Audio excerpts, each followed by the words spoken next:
Hello, lads and ladies. Welcome to this. Today is Fleetwood vlog. That'll make it in. Hello, Tom. How are we, mate? As you've seen by the title, slightly different title to the broadcast title that we're filming in. Hey, Tom, to the title be going on YouTube. I do like that title. You do. I tell you what, get in the comments down below and guess what our title is of our broadcast thing. If you get it right, then you win absolutely nothing, but you get the pride of winning. It's a bit like Lincoln at the moment. You get the pride of winning to maybe not even get into the top 6. Hey, Jake. But this season, as you can see, there's a C in your name. What does that C mean, Tom? That means we're champions of League One, Ben, which is still the most... I don't know. It's not surreal anymore because it has taken away, and it's a week today. At the time of recording, is it a week today? So that whole night, everything about last Tuesday was just unbelievable in every sense of the word. It was the most fun I think I've ever had, ever watching a football game. Just a night of pure joy. Obviously, we'll avoid talking about the first 80 minutes of that game, but yeah, it was a night for the ages, one for the history books, a moment that Pompey fans will be reliving over and over in their heads for many, many years to come, something to tell the grandkids about, all the catchphrases and cliches, but it's true. And yeah, I just, it was what it was, Ben, as a game was, in my view, and it's kind of, maybe it's a bit of a stretch to describe it as this, but I feel like it is our season in a 90 minutes. So not playing particularly well in large parts, doing enough to stay in the game when we needed to, responding to going a goal or two down, turning it around completely, and then a shock to see last minute header, which we've had 2 last minute ones, 3 if you're going to call them headers this season, in big moments in games. So yeah, it was simply outrageous as a night, and it's something I don't think I'll ever going to forget, Ben, in honesty. Well, you said you spent 7 years in League One under Kenny Jackett, Danny Cowley, all failed to do what John Mousinho has done at Portsmouth, and that's win promotion. The 37-year-old, 38 next Tuesday, won promotion a fortnight before turning 38 in his first full season as a manager. Walked to the building in January 2023, and there was a lot of good stuff. A lot of stuff saying, well, you're drawing a lot of games, you're not winning games. And he has drawn 22 of the 75. However, 13 of those have all come this season, but 41 victories in 75 matches. Only lost 12 matches. When you're looking at this side, 1.9 points per game, what has he done differently to a Danny Cowley? I think that's harsh on Danny Cowley because you look at the squad that have got you where you are, the likes of Colby Bishop, Conor Olgalvy, the experienced players in that team were brought in by him, and he kept the likes of Raggets at the football club. He built a culture. He walked so Mousinho could run, in my opinion, anyway. Yep, add Zach Swanson, Marlon Pack, likes of those players to that list, to Danny and Nicky Cowley signings that were the foundations for what we could go on to achieve. And answer to your question, Ben, I would say that Mousinho was backed when previous managers and previous administrations perhaps weren't, from an ownership point of view. Whether Mousinho was perhaps a little fortunate in the fact that he was not backed because he was John Mousinho, but backed because he was the third manager in which League One promotion was going to be attempted with, and therefore something very much needed to be done. And I said at the start of this season privately, and I'm happy to come out and say it on here now, is that it did very much feel like promotion or bust this season. I was really concerned at the start of this season, well, before we got started, because from the very start we knew that it was going to be quite a special year. But during the summer, I was saying conversations privately that if we don't win promotion this season, then Portsmouth Football Club is going to be a really difficult place to play football. It's going to be a hard club to support, and there's going to be a really a fan base that's really struggling, and a fan base that is really sort of anxious and not a particularly nice place to be, you'll remember it already kind of was. It wasn't too well. It was a year ago in the last week or so. We went to Oxford away. Wardy will remember it well. And we were chanting 7 seasons from the stands, directed at the ownership to say, what have you been doing for the last 7 years while we have languished in League One in this division where we don't feel like we belong and don't belong if you ask pretty much anyone. So he was backed. Richard Hughes plays a massive part. Richard Hughes, a man who recruited John Mousinho to be the first team head coach in the first place, obviously recruited Rob Edwards for his job at Forest Green, and Rob Edwards has gone on to have an illustrious career and is managing in the Premier League, and I think will be in a Premier League top level manager for a long time. And I hope the same for John Mousinho. So Richard Hughes deserves an awful lot of credit. Shrewd recruitment operations are something that it's really important to get right in League One if you want to go up. And I think John Mousinho arrived with a job on his hands. He knew the scale. I think he appreciated from the very beginning, actually, the size of the job at hand, which is Yeah. really important. I think that recognition of this is going to be quite a turnaround that I'm going to need to execute in quite a short space of time because, it's a bit of like a ticking time bomb at Pompey. If you don't get to a certain position, which in this case is the championship, then you run a risk of what happens in the future. So I'm very glad we did. He instilled a footballing philosophy that took us a little while to work out, but eventually we realized that we wanted to be strong on the ball. We wanted to conduct proceedings. We wanted to have a lot of the ball. We wanted to control possession, and we wanted to be a possession-based side. And when we need to go long and direct to Colby, to Sadie, to Yengi, we do, and we can if that's a resort. But if we can, on our own terms, play through teams and play nice, easy on the eye football, score good goals, well worked team goals, then that's what we'll try and do as well. And I think you've seen two sides to us. So I think that's the difference. I think with Danny Cowley and Kenny Jackett, it was this way or the highway. If plan A doesn't work, we haven't really got much for plan B, and we're just going to be have a bit of insanity with us and just keep trying to do the same things until eventually something sticks and Yeah. works. With John Mousinho, if plan A wasn't work, right, there's a plan B. And if plan B doesn't work, well, then we've got plan C and we've got a back up to that as well. We know even in game that we can't go under. We need to tinker things. We need to change things. If a team presses in a certain way, we'll change the way we want to play our football. We'll do all that in game and manage it within the context of a 90 minutes, which is something that previous managers just simply couldn't do. I'm under Kenny Jackett that you were beating teams because you were better than the opposition. You had better players. You had, Fratton Park that even with no fans, in my opinion, is a fortress to go to, and it's a big ground, and you feel something when you go to that ground. And then under Danny Cowley, that you were better. He brought a togetherness back. He brought that family feel. He brought the will of the fans wanting to attend matches back again.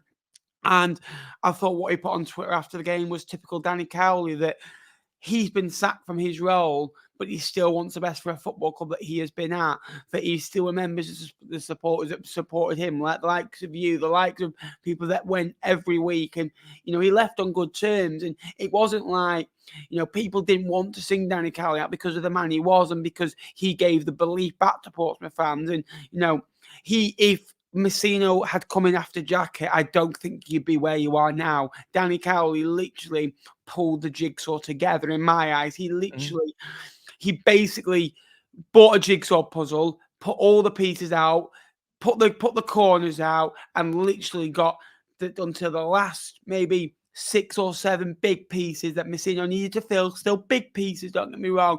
But if he didn't have done that, then I think Mousinho could have been out of a job as a young manager. But going back to this season, you drew 3 of the first 5. You beat Leyton Orient away. You beat them 4-0, right? 4-0 written all over it. You only had 5 shots on target, right? You weren't great in the game. Extra home, you won 1-0. They had 2 big chances at the end that I always remember. Will Norris made 2 vital saves. And then you're coming back to this point of big plays, big moments. And then the month of September was the month what a month, that was Ben. That was amazing. unbelievable. You only dropped 2 points, but you scored a last-minute goal, a late goal against Derby. You should have won that football match. Prior to that, you were 1-0 down against Peterborough. You won 3-1. You went away at Barnsley, won for the first time in, 20 plus years on a Tuesday night. And if I remember rightly, you were 3-0 after 16 minutes as well. Bishop Lane, I think Conor Olgalvi got the other one as well. They did pull a couple back, but you managed to hold on for the victory as well. And then you beat a certain team called Lincoln City. Then you went away at Wigan and won the football match. Beat Wickham in the last minute again. Beat Port Vale. And then you were keeping clean sheets. The Carlisle's at home. The Cambridge away, I think, had a penalty denied for you as well on Kamara. You drew it the game. Then you go away at Reading. You win the game. Were you 2-0 down? You 1-0 down in that game of football and still managed to come. Yeah, 2-0 down. Then, you're getting results. You don't lose to Charlton at home. And then the Blackpool game comes. So you've started so well. What was the feeling after that Blackpool game? 4-0 at home. It always felt like it was a bit, maybe against the run of play because it was an even game. Maybe Portsmouth weren't at the normal standards, but it wasn't a 4-0 match. And Blackpool got the better of you. It was, I think it was a bit of a monkey off the back, Ben, in terms of that record of not being unbeaten in the season to that point. I think was maybe becoming a little bit of a cloud in the minds of players and fans alike in terms of when you got something that's, and bear in mind, this is a record that dated back to what I believe was the 11th of March against Sheffield Wednesday the season before. That unbeaten streak of games, which kicked off with an away game at Accrington Stanley in the snow and all the conditions. That run was maybe becoming a little bit of a problem in terms of a mentality. Maybe we were probably thinking about that too much, getting into post-September thinking, crikey, we're still unbeaten here. What's going on? Like why is the run? Well, not rise the run because we were good enough and we were value enough for the run, but it was going on for quite some time. And I think just to come back to September, quite a few things happened in that month that set us up nicely. You're talking about Danny Cowley building the foundations and the jigsaw, which I really like as an analogy, and I think you're spot on. In terms of September as a month, I think the Derby game, in my view, the fact that we got something was the very least we deserved. You're right. I think we probably should have won that game. Rebecca Welsh gave a dubious penalty that struck Regan Paul on the hand. But, I mean, you would have seen the FA Cup semi-final, Ben. It was very similar to that, where it kind of strikes the hand, but isn't like not clearly denying that the ball was going in and arms by the side. But anyway, no one knows what the handball law is anymore, and it seems to be applied differently every week. So the fact that we got back into that game courtesy of Colby Bishop was massive, I think, in catalysing what was a really fabulous month of September. The other thing that really went our way was, come back to the Barnsley game that you spoke about really well there. Yeah, it was a long record that we hadn't been to Oakwell and beaten them, and maybe that's on the mind as well. To be 3-0 up within 16 minutes, for Paddy Lane to score with the aplomb that he does, for Conor Ogilvie and Colby Bishop to put away a pen as he's done so well this season. I think the only pen that maybe betters that one is the one the other night against Barnes. Actually, he scored 2 pens against Barnsley this season, but he scored 2 really good pens against You do Barnsley. get a lot of them, don't you? A Portsmouth player falls to the box, a Fratton end goes, wow, the ball gets sucked in, penalty. Yeah, it's a bit like Man United in the Sir Alex Ferguson days, isn't it? I think. But we have had a lot not given as well, I should say, this season. That there's a couple, Cambridge away, Abu Kamara sticks out in my mind that actually, that's something that plays on my mind a little bit, thinking, crikey, if that had happened, if that had not happened, etc. If that had been given, Jake doesn't think it was or didn't think it was at the time. I thought it was stonewall. We'll come back to penalties later. The Barnsley one, the fact that Pompey went 3-0 up, Barnsley came back into it 3-2. I don't know when they scored the second, Ben, but I've got a feeling we had about half an hour, maybe 20, 25, 30 minutes. We scored 49 and 77 via my notes here. They scored 77, so we had 15, 20 minutes at the end, where, including extra time, where Pompey held on to a win, wherein probably I'd say 10 to 15 years before that game, in that situation, we would have thrown that away and drawn or lost the game. I genuinely think that's the case, and I said it in my video at the time. we have a horrendous record of being in a really strong position in a game, or had done previously, and managing to completely throw it. And we're talking about differences with this season and last, and what's different under Mousinho. Why has it happened this year? And I think that ability to hold on to wins, which was the first real example we saw, was that Barnsley game, is a massive difference maker. Being able to go 1-0 up, see the game out okay, and not make any stupid mistakes, and not throw the game completely. Being able to hold on to wins when you've got them, and hold on to points when you've got them, has been a real quality of ours that we haven't demonstrated in previous years. So, so September was massive. As I said, the Blackpool game was a game of circumstance. Again, I remember there being some controversy over one of the goals that Blackpool scored, whereby I believe it was Jake Beasley that was offside, or something along those lines, and it was a little bit of a sort of should it, shouldn't have been. Joe Morrell got sent off, which I don't think it helped our cause. I think there was a clear penalty missed by the referee. Believe it was Tom Neild on the day who missed it, and that's ridiculously sad if it was Tom Neild, by the way, though. Remember it was, but it was a pretty shabby performance from him on the day. So that's a game of circumstance, but don't get me wrong, we weren't the better side by any stretch that day. I thought Blackpool were the better side. And yeah, that was one of only 5 blemishes at the time of recording Yeah. of an otherwise unbeaten run, Ben. One thing I always say teams who lose games of football that go unbeaten runs, they'll go for a 5-game bad patch, which I'll come to in about 30 seconds or so. But what followed was, in my opinion, one of the top 3 most important games of the season. In my opinion, most in the last 7 years of League One, one of Portsmouth's most important run of fixtures. They played Burton on the Tuesday, and they managed to get the job done. Colby Bishop scored, and Alex Robertson scored. We'll come back to him later on. I'm very sure of that. And then you were thinking going into that game, you were thinking, we need to win. If you lose that, you think, oh, we're in trouble. Yeah. Because then you had to rearrange. Well, you rearranged the game with Northampton back to the Saturday because of you both, being out of the FA Cup. And you thought when you moved it, great decision. And then you thought when you lost to Blackpool, oh, is it a good decision? And then you won the game 3-0. Then you backed it up. That Bolton game just 9 days later was the biggest moment of that season. And then we're talking about another player. We're talking about a Yengi here. And then you followed up with a 3-0 away win at Shrewsbury 5 days later. So in that time, you played 4 matches and you scored 10 goals without reply. And then that shows you a lot about the spirit, the group, and the togetherness of this football club, because you knew it was good. Then he got tested, and every side that go up every year have tests, whether it's injuries, which Portsmouth have had all year.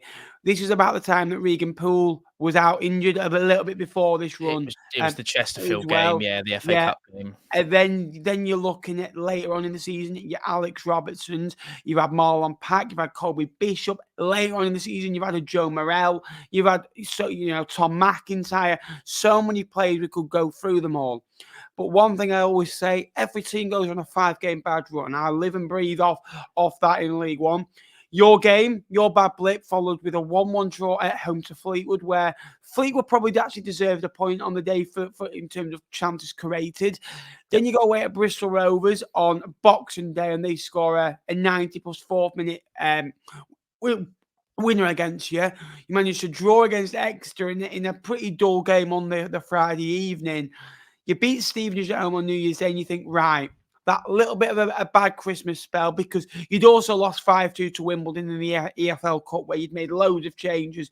But when you're on bad runs, you include games like that. Yeah. Then you lose away at Cheltenham and lose at home to Leyton Orient. You hadn't even taken a victory over Cheltenham at that point. Lost at home to Leyton Orient. That after those 5 games, after you bounced back, what were you thinking on the 13th of January when Leyton Orient had come to Fratton Park and deservedly beat you for 3-0?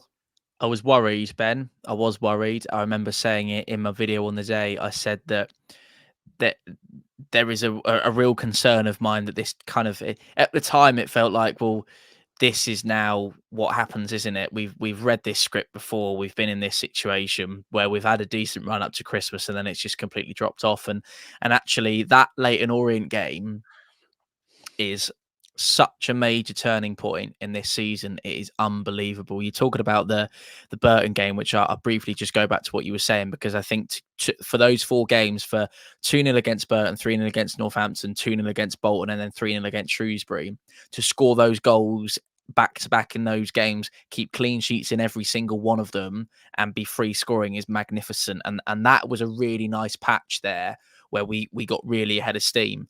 The Christmas blip, yeah, it was. I tell you what, that we've lost 5 this season, and I'd say that only.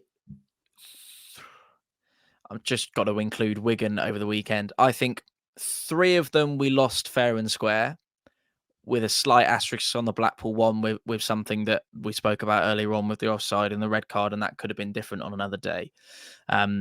You vouch for this. If you're 2-1 down at Fratton Park at home with half hour to go, that's different to being 3-0 down, isn't it? Because it is. But anyway, You don't want to be that. You don't want to be in that situation. no, We've been 3-0 up at Fratton Park, and it's a scary place. yeah. Does things. So the only 2 games, I think, or the 3 games, Wigan at the weekend, which is not even worth talking about.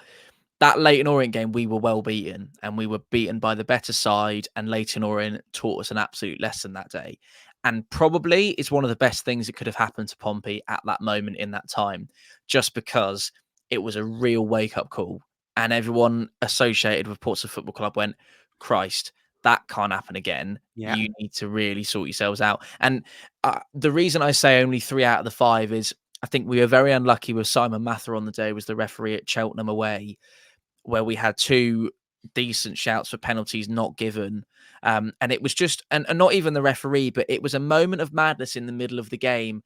I'd say it was probably, and correct me if I'm wrong, Ben, but I reckon all the goals in that game were scored within 5 minutes of each other. It was a period right in the middle of it where, for what had otherwise been quite a controlled Pompey vintage normal League One performance, where we'd kept things at bay and really controlled proceedings, we just completely lost it just in the middle. I think we scored, and then they equalised and then scored again. And it just, everything just, we kind of just lost all control of everything, and just didn't manage to get back in the game for whatever reason. And Bristol Rovers, I thought we were unlucky, actually. I thought we were really unlucky. We were undone by an absolute worldie of a free kick, which is fabulous, to take nothing away from that as a goal. But it is one of the main reasons why we lost. And then it was late on, and we got back in it. Paddy Lane came on, gave us a real impetus. We were back in the game at 2-1. And then I think we probably could have at least got a draw out of the game. So those 2 I put an asterisk by. Leyton Orient, we were well beaten, and Blackpool speaks for itself, 4-0, although there's circumstances to that game. But in answer to your question, on the 13th of January, what was I thinking? I was worried. I was 50-50 at the time. I remember describing the 2 camps that Pompey fans will be in. I think it was that time that I did that. I might be wrong, but you're either in the camp of, okay, it's a blip, we can look to improve here, and we've still got plenty of the season ahead of us, or there were people getting really worried about how much they've seen this before, the characteristics of this kind of collapse from a Pompey side in the past. It just so proves that Leyton Orient was the last game we lost until this weekend just gone. So that's January through till mid to end of April. And the next game is you boys away, which was the start of, I don't know, was it 16 or 17 unbeaten in the league? 7. I was just about to say, Tom, what followed was you won 6 out of your next 7 matches. You beat Fleetwood away through an Abu Kamara goal. You beat Port Vale away with a Colby Bishop 88th minute penalty. And then you think, right, 2 wins back to back. Fleetwood, I believe, was John Mousinho's 30th victory as Portsmouth boss as well. Then you beat Portsmouth 4-1, where Mark Leonard scored an absolute screamer for Northampton out of absolutely nothing. Weren't in the game at all. You go away at Carlisle and you manage to win the game. You beat Cambridge at home 3-1. You smash Reading 4-1, who were in good form. Similar game to the Northampton game. And then there was a lot of hype for a perfect February. And we said about September. February was more important because you'd had a lot of injuries. You brought in Callum Lang, Owen Moxon, who had added things. Tom McIntyre, unfortunately, got injured, got sent off, and got it rescinded all in the space of about 2 days. And and then you managed to go and beat Oxford just a couple of weeks after playing them away from home in a game that you were 1-0 down in, that you went 2-1, then they scored late on it as well. I remember watching that game. And then I remember seeing you before the Blackpool game, and it almost felt you're nearly there. There was that big 6 weeks from when I saw you on the 20th of January to the 8th of March, the day before the Blackpool game on the 9th. Then after that Peterborough away win for me felt the first time I sensed from you didn't want to say it, but I sense this football club are going to get promoted. Yeah. And again, we're talking about a Yengi big moment. I think he's only scored 9 goals this season. But when you look at his contributions, and it's a bit like Kamara, he's only got 16 goal contributions. I'm saying only, but we're saying these players pop up at big moments. If it's not a Paddy Lane, it's an Abu Kamara. If it's not an Abu Kamara, it's a Colby Bishop. If it's not Colby Bishop, it's a Yengi. And Yengi has a second striker behind Colby Bishop is, in my opinion, one of the best. And to back that up, away at Wickham and draw to Derby, that period of 3 months is the best I've ever seen Portsmouth in League One. And this team had 56 points from, I think, 24 games from under Kenny Jackett one season. That 3 months of football they were playing was unbelievable. They were getting results. And to go away at Peterborough, 4,500 fans, whoever idea it was to give those fans away, needs sacking. Hey, Darren. I was going to say, I thought it was Darren Cantony. Yeah. Well, we need to make money, Darren. The thing I'll say on that is, and I didn't say it to you at the time, I didn't even say it to you privately at the time, you can vouch for it, but I think after that Peterborough game, I think that was the game that we won promotion to the Championship. That win was the one. Not mathematically, of course, but the way in which we won that, the manner of it, the fashion, the performance to be as dogged defensively as we had to be against what I still believe is a really, really strong Peterborough side and has been all season. That was massive. I just want to come back. You mentioned the Northampton game. That was the same game that Tom McIntyre got sent off. And I believe if we were 2-0 up at the time, or no, were we 2-0 up at the time? And then within a couple of minutes of him being sent off and us down to 10, Paddy Lane and I believe Callum Lang combined, and we go and score the third. And you go, have that referee, have that Northampton. This Pompey team does not know when they are finished. They do not know how to stop being relentless in the middle of the game. They will not be told, and they will not roll over, and they won't take it lying down, because actually this team has got more fight and more character about it than you can even imagine. So that was a massive one for me. That Reading game's a big win as well. There's a lot that shrouded that game. It was the Reading and Pompey fans, a bit of history on both clubs, various in administrations and near liquidations and all the off-field troubles that come with it, made it a little bit more of a spicy encounter and a game that we probably didn't want to lose more than the majority of the games that we play. Obviously, you never want to lose a game, but you know what I'm trying to say. And yeah, that 6-week period between when we last saw each other and then when we next saw each other, as you quite rightly say, there was something in the air about us on that Friday night. And I remember we had dinner together, we had that nice big table, and everyone was really happy, and we were confident in what was going. We were nearly, as you say, we were nearly there. We got the point away at Blackpool. I think we probably could have won the game given on what we had, and plenty of chances, couple off the inside of the crossbar. I remember Yengi missed a massive opportunity where if he'd literally just thrown himself at the ball, it would have gone in, and that would have been 1-0 Pompey, and maybe we'd secured the promotion a weekend earlier than we did. But it was still a game where I was proud of what we got out of it, and proud of how well we conducted ourselves on the day. You're right about February not being perfect. I believe the Charlton games, the only issue we had there in terms of not being able to win every game in February. And I think that would have been the first time in a very long time that Pompey had won every game they played in February.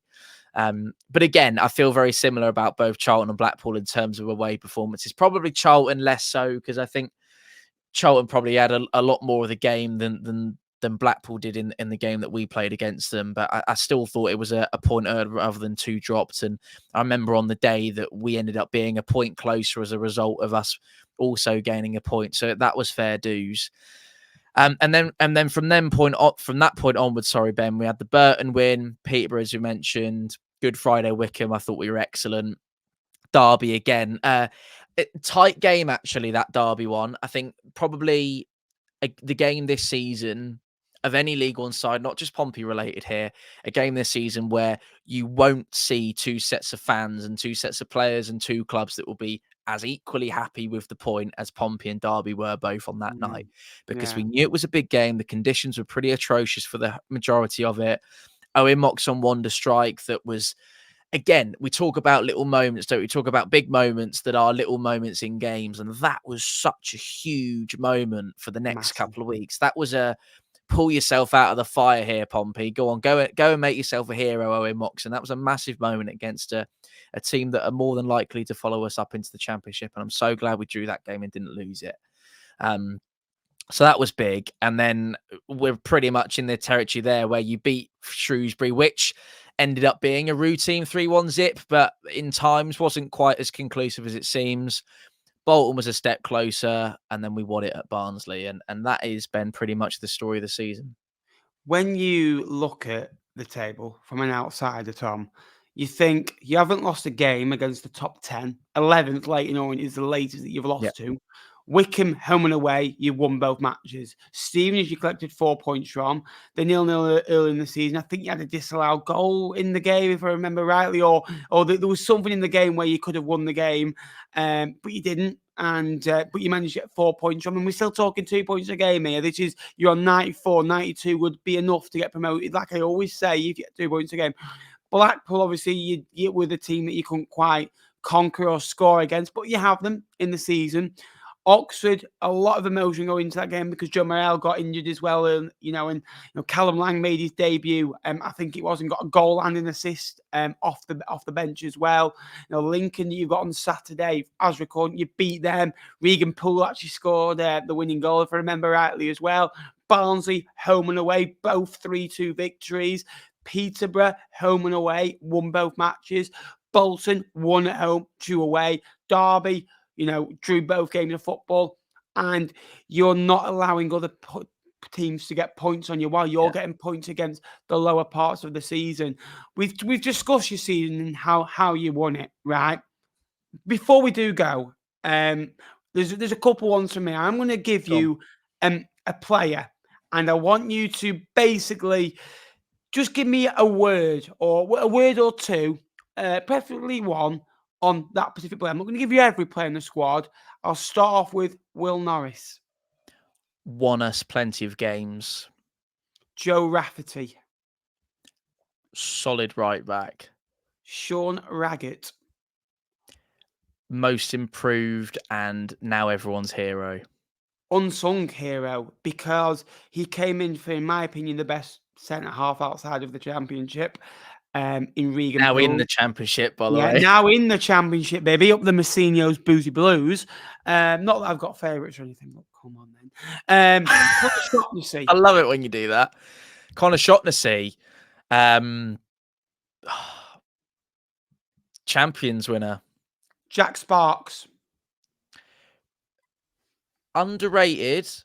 When called upon, I'll say chief assist provider, because he Wand of a left foot. Yeah, he put some really good balls in. Marlon Pack. Captain, leader, legend. Joe Morel. Ooh, my little dancer. My little dancer. Callum Lang. Difference maker. Christian Sayedi. Has his own postcode.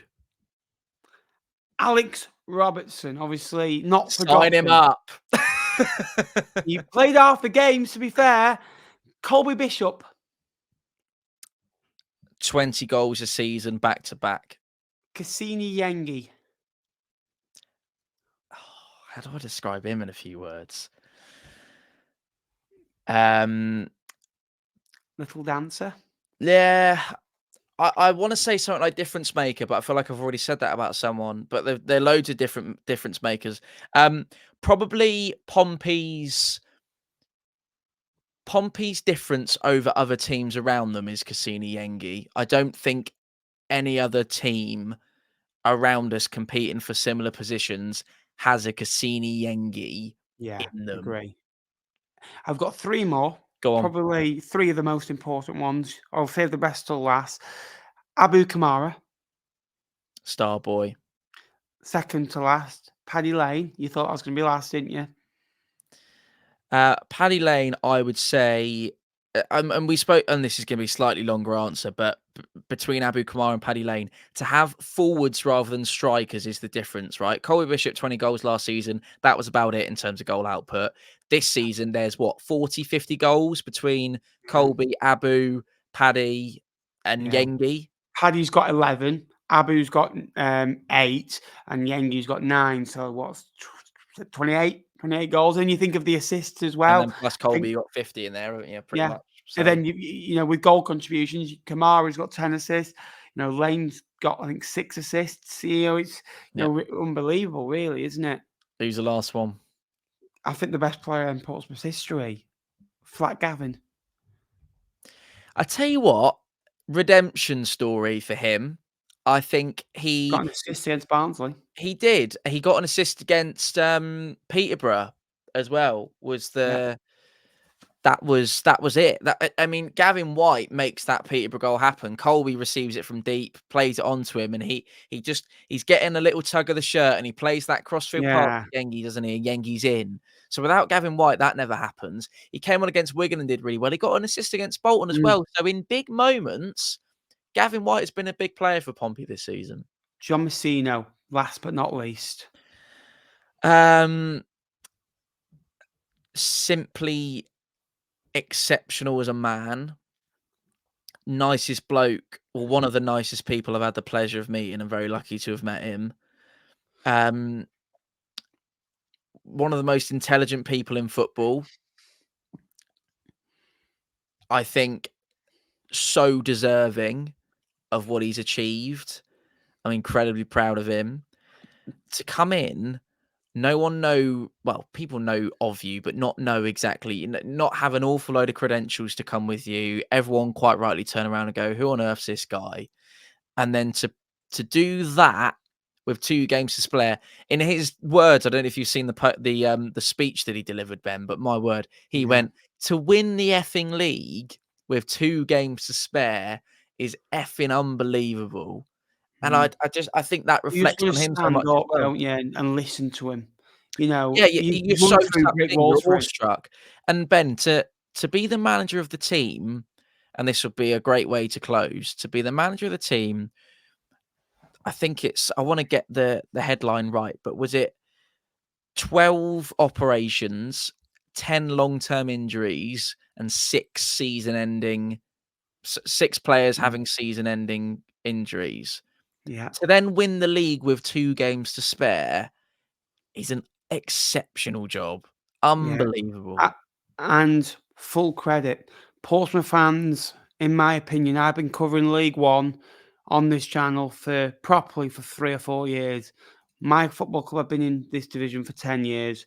Portsmouth have been in it for 7. I've come across probably 35, 40 different football clubs of different fan bases. I've been to 59 different grounds, and by far the best fan base I have ever come across are the Portsmouth fans. No matter win, lose, or draw, they're behind the team. They're respectful. They understand what the opposition are going to have to do. You have to go to Fratton Park and sit in when you're in League One, when you're Fleetwood. They're a good fan base. They get behind the team when they've not. And I said last season, I hammered Portsmouth fans in the way I went. They haven't been good enough because the fans haven't given the crowd enough. And if the fans got something, a little bit of a spark. And I remember you scored a late goal against Bristol Rovers late on. And I'll always remember I went, that's it. That's the moment that they needed. They needed a spark. Then you go away at lane on and win fun. I went, Fratton Park will be bouncing, and so it was. And you've had some disappointments, and I couldn't be happier for you as a top mate of mine and colleague. But for Portsmouth, who I respect very highly, I love what John Mousinho's done. I love what the football club are all about a family, a community that stick together through thick and thin. So I really hope that, I really hope as a Fleetwood fan, unless we ever make up to a miracle of a championship, we never play you again. I really, really mean that. And You know, congratulations to Portsmouth, good football club. But can I have my Paddy Lane back? No, you can't. But what I would say, Ben, is on behalf of every Pompey fan, you are so welcome at Fratton Park. If you ever want to come and see us, Oh, and we'd love to have you and come and be with us in the Preston away next season, mate. We'd absolutely love to have you. that's a day. Nando's Cool. on me. There There's we a go. Five Guys outside as well. There we go. See, we've got options. We have. Tom, thanks for joining me, mate. Go and subscribe to his channel, 4-0 written all over it. He's going to go on to bigger and better things in the championship as well. And Tom, any final words, mate? Up the John Mousinho's Championship Blues, Ben. Boozy Blues. Thanks for watching, guys. Big over and out until next time. I'll see you later. Thanks for watching.